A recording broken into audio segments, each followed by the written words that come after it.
Obviously, I think everybody in there is proud of our team for bouncing back the way they did and just being resilient, showing up to work, and putting together a really good game, almost a complete game. Obviously, we penalized ourselves there at the end for them to score, but got some performances by a ton of guys.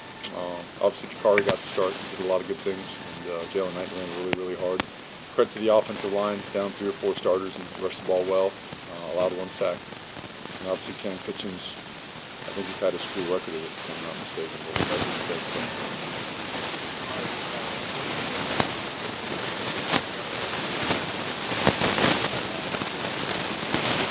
yeah, I don't think that will ever talk about when we make those decisions. I don't think it's fair to anybody in the process. But we knew this team coming in that they do a really good job knocking the ball out in the country. And if you watch his high school tape, he does a good job throwing it, he does a good job running it, and he runs it with power.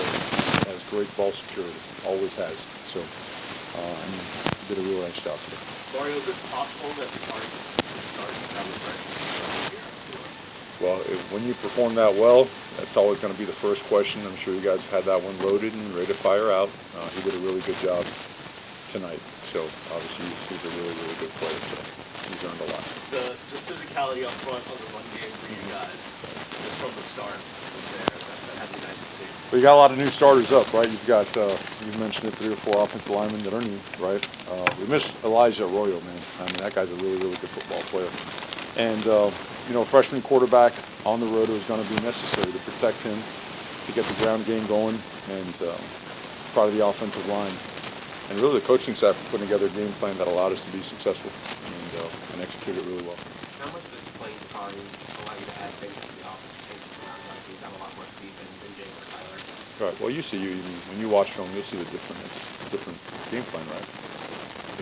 I won't get into all the schematic stuff that's in there, right? We still got to prepare for future opponents and everything else, but he does a lot and he throws the ball really well. I think some of the throws that came out wrong were probably being a little bit nervous.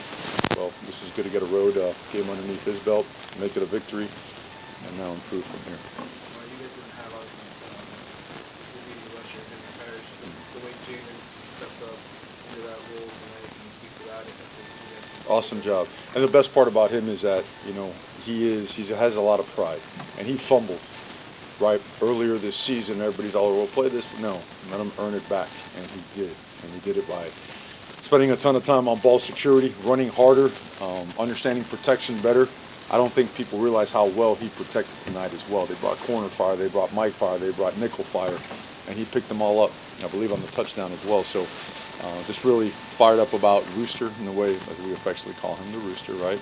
About how he played tonight, but more importantly, how he approached adversity, because that's what our team needs to keep going. We've got to face this, our circumstances and adversity. We've got to face it and come out and just punch right back. So.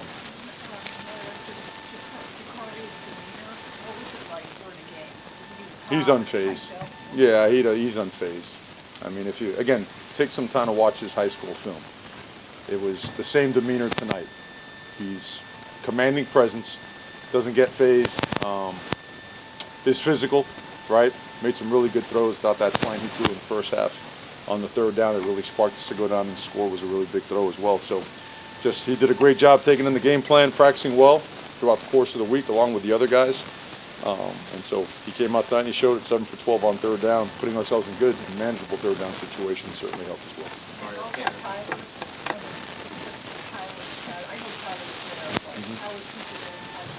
He's improving. He's improving, getting better and better. He's on track to come back and be able to play. You guys love those medical reports.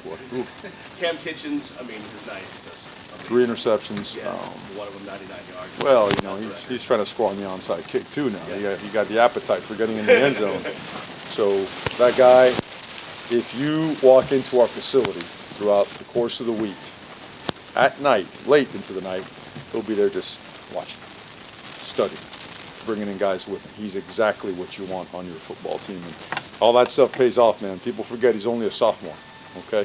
He's only a sophomore, but he does a great job. He took a shot to the shoulder, shrugged it off, came right back in, kept going. Just an absolute stud. You turned it off,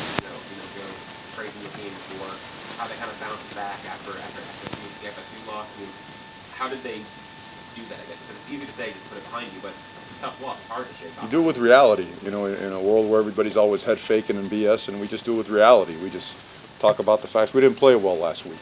We didn't. And we allowed ourselves to get in a hole, and we didn't shake ourselves out of it. Can't do anything about that anymore. Got to wait till next year for that game. What we could do is show up to practice on Tuesday and show up to meetings early and get to work on the things that allow us to get better.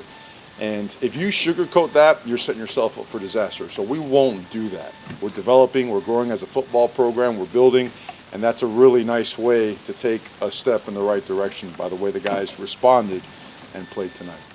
Leonard Taylor, I saw that he was sitting on the bench. He did a big part for you guys. How worried are you about him? I wasn't during the game. I thought he was good to go, but apparently, you know, got nicked up early on his ankle, so we went with the other guys. And Lou Headley had 5 punts. Monster. Lou Headley's a monster. He is a monster. I don't know if anyone's ever referred to a punter as a monster, but that guy, well, and then we almost had the other one down at the 1 yard line too that slipped out of our hands. But watch how he does it. You know, it's hard to tell where he's going to put the ball because he could roll both ways. He could roll, he could kick it right, he could kick it left. He's a directional kicker that could do it stationary or on the run, and he's like a pitching wedge when you're there in that pooch area, you know, where he could put it down there, and you know he does all that. You know, I don't know. He learned that somewhere. You know, bounces the right way for us. Big picture-wise, you guys obviously a win away from getting the bowl game. The importance of that, do you stress it at all with these guys? We stress every game as being the most important game we play. I think some things that are obvious, you let them take care of themselves a little bit, but I think it's important to note that that team was coming off a big victory, and that team was also fighting for victory number 5. And a lot of respect for them and their coaches and their players. Obviously, you know, a lot of them throughout the years haven't recruited those things, but all focus on us just getting better. You know, and today was a really nice step in that direction.